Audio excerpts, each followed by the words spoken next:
लिए हुकूमत नहीं है, ये पीएमओ को खुश करने के लिए हुकूमत है। यही है फर्क एक चुनी हुई हुकूमत और एक ऊपर से ठोसी हुई हुकूमत में।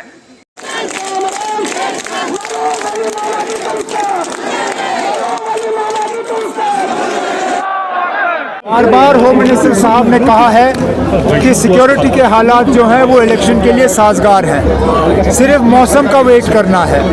अब मौसम भी बदल गया है, तो अगर आपका सवाल ये है कि इलेक्शन हो सकते हैं या नहीं, मेरा जवाब है कि ज़रूर हो सकते हैं।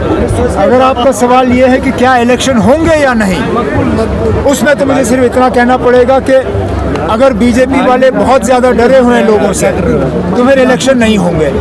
लेकिन अगर वो बहादुरी से लोगों का सामना करने के लिए तैयार हैं, जो कि मुझे लगता नहीं है वो तैयार हैं, लेकिन अगर तैयार हैं तो ज़रूर इलेक्शन हो सकते हैं। किसी मज़हब पे पाबंदी नहीं होनी चाहिए, किसी भी मज़हब पे नहीं।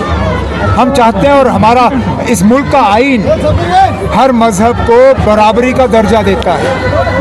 हम जब हमारे लीडरान जो है, इस मुल्क के लीडरान जब बाकी दुनिया में टूर करते हैं तो हिंदुस्तान की सेक्युलर कैरेक्टर के बारे में बात करते हैं, महात्मा गांधी की बात करते हैं, ये कहते हैं कि हिंदुस्तान ने दो कौमी नज़रिए को ठुकराया।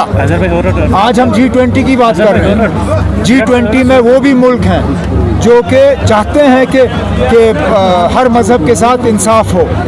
इसलिए मैं कहता हूँ कि आसाम में या कहीं पे भी किसी भी मज़हब पे पाबंदी नहीं होनी चाहिए, खासकर अगर वहाँ पे कोई गैर कानूनी काम ना हो रहा हो। तालीम फराहम की जा रही है, गरीब बच्चियों को वहाँ पे तालीम फराहम किया जा रहा है, इसमें क्या खराबी है? From this government of frauds and that is a fact. No genuine person has benefited from this government. लोग परेशान हैं। आप बताइए ना, ये एपटेक फ्रॉड कंपनी मजबूर होके, क्योंकि लोगों ने एहतजाज किया कश्मीर में भी जम्मू में भी, मजबूर होके उन्होंने फिर एपटेक को कैंसिल किया।